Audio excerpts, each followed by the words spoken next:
नमस्कार दोस्तों, वेलकम। आज हम एक ऐसी कहानी में डूबने वाले हैं जो हम सबकी है। आपकी, मेरी, हम सब के फंडामेंटल राइट्स की कहानी। सोच के देखिए, हम हमेशा अपने राइट्स की बात करते हैं, है ना? बोलने का राइट, सेफ्टी का राइट। लेकिन कभी सोचा है कि ये राइट्स ये आए कहां से? आखिर इनकी शुरुआत हुई कैसे? ये कोई एक दिन की बात नहीं है। इसके पीछे सदियों की लड़ाई है, सदियों का एवोल्यूशन है। तो चलिए इस अमेजिंग जर्नी को शुरू करते हैं। तो इस सफर को हम 5 पार्ट्स में देखेंगे। हम शुरू करेंगे बिल्कुल शुरुआत से, यानी एंशिएंट आइडियाज ऑफ जस्टिस से। फिर हम देखेंगे कुछ जरूरी लीगल माइलस्टोन्स। उसके बाद आएगा रेवोल्यूशंस का दौर। फिर हम जाएंगे उस पॉइंट पर जहां एक यूनिवर्सल स्टैंडर्ड बना। और फाइनली आज का जो मॉडर्न फ्रेमवर्क है उस पर बात करेंगे। ओके, तो चलिए स्टार्ट करते हैं। हमारी कहानी शुरू होती है हजारों साल पहले। उस टाइम सोचिए, ह्यूमन राइट्स जैसा कोई स्पेसिफिक टर्म तो था ही नहीं। लेकिन हाँ, जस्टिस, ड्यूटी, मोरालिटी, ये आइडियाज जरूर थे। और बस वहीं थी पहली चिंगारी। दुनिया भर की जो एंशिएंट सिविलाइजेशंस थी ना, उन सब ने इसकी फाउंडेशन रखी। जैसे कि मेसोपोटामिया में था कोड ऑफ हैम्मुराबी, जिसमें जस्टिस के लिए रूल्स थे। एंशिएंट इंडिया में वेद और उपनिषद्स ने धर्मा की बात की, मतलब क्या सही है क्या गलत है। चाइना में कन्फ्यूशनिज्म ने एथिकल गवर्नेंस पर फोकस किया। और एंशिएंट ग्रीस और रोम, वहां के थिंकर्स ने नेचुरल लॉ का कॉन्सेप्ट दिया। मतलब कुछ रूल्स ऐसे हैं जो यूनिवर्सल हैं, जो सब पर अप्लाई होते हैं, चाहे वो राजा हो या आम इंसान। और पता है, एक और इंटरेस्टिंग चीज है, दुनिया के बड़े बड़े रिलीजन्स ने भी ह्यूमन डिग्निटी के आइडिया को आगे बढ़ाया। जैसे क्रिश्चियनिटी ने सिखाया कि गॉड के सामने सब इक्वल हैं। इस्लाम ने जस्टिस, इक्वालिटी और लाइफ एंड प्रॉपर्टी के राइट्स पर जोर दिया। जुडाइज्म ने भी जस्टिस और मॉरल ड्यूटीज को प्रमोट किया। और बुद्धिज्म, उसने नॉन वायलेंस, कंपैशन और इक्वालिटी की बात की। तो ये आइडियाज हर जगह थे। तो ये सारे फिलोसॉफिकल आइडियाज तो आ गए। अब हम उस टाइम में चलते हैं जब इन आइडियाज को for the first time laws में कन्वर्ट किया जा रहा था। ये वो दौर था जब लोगों ने सोचा कि रूलर्स की अनलिमिटेड पावर पर थोड़ी लगाम लगानी चाहिए। और इस कोशिश का सबसे बड़ा, सबसे आइकॉनिक एग्जाम्पल वो है ये डॉक्यूमेंट, द मैग्ना कार्टा। इसे 1215 में इंग्लैंड में साइन किया गया था। और ये एक ह्यूज टर्निंग पॉइंट था। क्यों? क्योंकि इसने पहली बार ये एस्टैब्लिश किया कि hey king, you are not above the law. कानून सबसे ऊपर है। मैग्ना कार्टा ने हमें कुछ ऐसे फंडामेंटल प्रिंसिपल्स दिए जो आज भी हमारे लीगल सिस्टम्स की नींव हैं। सबसे पहले रूल ऑफ लॉ, मतलब कोई भी कानून से बड़ा नहीं है, सरकार भी नहीं। सच तो यह है कि आज अगर आप एक पार्किंग टिकट को चैलेंज कर पाते हैं तो उसके पीछे भी कहीं ना कहीं यही आइडिया काम कर रहा है। इसने आर्बिट्ररी डिटेंशन से प्रोटेक्शन दी और फेयर ट्रायल का राइट भी दिया। अब सदियों बाद 17th और 18th सेंचुरी में यूरोप में एक नया दौर आया, द एनलाइटनमेंट। इसने पूरी डिस्कशन को ही बदल दिया। थिंकर्स जैसे जॉन लॉक ने एक रेवोल्यूशनरी आइडिया दिया। उन्होंने कहा कि लाइफ, लिबर्टी और प्रॉपर्टी ये आपके नेचुरल राइट्स हैं। मतलब ये आपको बाय बर्थ मिलते हैं, कोई किंग या गवर्नमेंट आपको ये दे नहीं रही है। फिर रूसो ने सोशल कॉन्ट्रैक्ट का कॉन्सेप्ट दिया कि रियल पावर तो लोगों के पास है। और वॉल्टेयर, वो फ्रीडम ऑफ स्पीच के सबसे बड़े चैंपियंस में से एक थे। तो अब ये सारे पावरफुल आइडियाज हवा में थे। अब टाइम था इन आइडियाज को एक्शन में लाने का।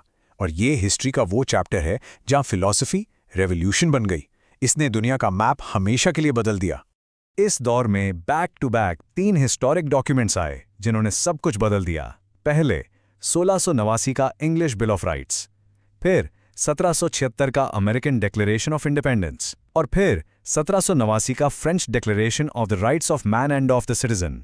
और इन तीनों ने अपने अपने तरीके से बहुत इंपॉर्टेंट कॉन्ट्रीब्यूशन दिया। जैसे इंग्लिश बिल ऑफ राइट्स ने राजा की पावर को लिमिट कर दिया। अमेरिकन डिक्लेरेशन ने बोल्डली डिक्लेयर किया कि सभी लोग इक्वल हैं और उनके पास लाइफ, लिबर्टी और परस्यूट ऑफ हैप्पीनेस जैसे राइट्स हैं जो उनसे कोई छीन नहीं सकता। और फ्रेंच डिक्लेरेशन, उसने लिबर्टी, इक्वालिटी एंड फ्रेटर्निटी यानी आज़ादी, बराबरी और भाईचारे के प्रिंसिपल्स को सभी सिटीजन्स के लिए एस्टैब्लिश किया। इतनी प्रोग्रेस के बाद सोचिए 20th सेंचुरी आई और इसने ह्यूमैनिटी को उसका सबसे अंधेरा दौर दिखाया। ये वो टाइम था जब ह्यूमन राइट्स पर सबसे ब्रूटल अटैक हुआ। 2 वर्ल्ड वॉर्स, इसने दुनिया को हिला कर रख दिया। Millions of lives were lost. Human dignity को ऐसे कुचला गया जैसे पहले कभी नहीं हुआ था। और इस सब के बाद आखिरकार दुनिया को रियलाइज हुआ कि सिर्फ नेशनल लॉज काफ़ी नहीं है, हमें एक ग्लोबल स्टैंडर्ड चाहिए, एक यूनिवर्सल स्टैंडर्ड जो हर एक इंसान को प्रोटेक्ट कर सके। और वो हिस्टोरिक साल था 1948। वर्ल्ड वॉर II की डेवस्टेशन के बाद दुनिया भर के देश यूनाइटेड नेशंस में एक साथ आए, सिर्फ एक प्रॉमिस के साथ कि ऐसा फिर कभी नहीं होने देंगे। और उस प्रॉमिस का रिजल्ट था the universal declaration of human rights, यानी UDHR। ये ह्यूमन राइट्स की हिस्ट्री में एक एब्सोल्यूट माइलस्टोन है। इसने पहली बार सारी नेशंस और सारे लोगों के लिए एक कॉमन स्टैंडर्ड सेट किया। इसमें हर तरह के राइट्स थे, civil, political, economic, social and cultural. और इसका कोर प्रिंसिपल यूनिवर्सैलिटी, मतलब ये राइट्स सबके लिए हैं, आपकी रेस, रिलीजन या नेशनैलिटी से कोई फर्क नहीं पड़ता। लेकिन देखिए, UDHR एक शुरुआत थी, एक विजन था, ये एक डिक्लेरेशन था, लीगली बाइंडिंग नहीं था। तो इस विजन को रियलिटी बनाने के लिए एक ज्यादा स्ट्रॉन्ग लीगल फ्रेमवर्क की जरूरत थी।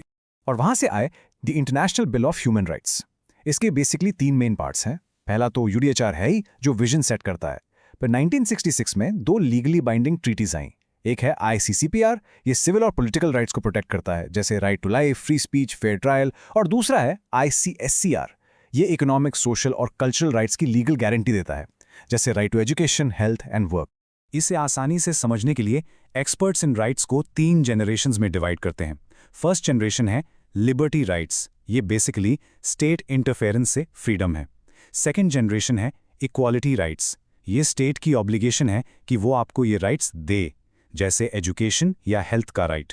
और थर्ड जनरेशन है फ्रैटर्निटी राइट्स, ये कलेक्टिव राइट्स हैं, जैसे राइट टू डेवलपमेंट, पीस और एक क्लीन एनवायरनमेंट का राइट। वाह, तो ये एक काफी लंबी और फैसिनेटिंग जर्नी रही है ना? चलिए काम करते हैं, इस पूरी कहानी का एक क्विक ओवरव्यू लेते हैं ताकि सारे मेन पॉइंट्स एकदम क्लियर हो जाएं। तो शुरुआत हुई एंशिएंट आइडियाज ऑफ जस्टिस से।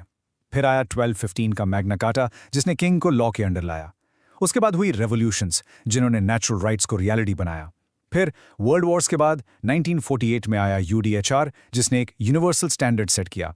और आखिर में मॉडर्न फ्रेमवर्क, जो इंटरनेशनल कवेनेंट से बना।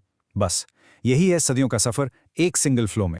ओके, अब जब आपने पूरी जर्नी देख ली है, लेट्स टेस्ट योर नॉलेज। एक छोटा सा क्विज, मैं कुछ सिंपल क्वेश्चंस पूछूंगा। रेडी? पहला सवाल, मैग्ना कार्टा किस साल साइन हुआ था? सोचिए, वो हिस्टोरिक ही है। सही जवाब है 1215। Okay, next question. कौन सा डॉक्यूमेंट था जिसने life, liberty and the pursuit of happiness declare किया? ये काफी फेमस है। और इसका जवाब है the American declaration of independence 1776 से। और फाइनल क्वेश्चन, UDHR का फुल फॉर्म क्या है और इसे कब अडॉप्ट किया गया था? याद रखिएगा, ये मॉडर्न ह्यूमन राइट्स का फाउंडेशन है। करेक्ट आंसर है universal declaration of human rights, adopted in 1948। अगर आपके सारे आंसर सही थे तो जबरदस्त।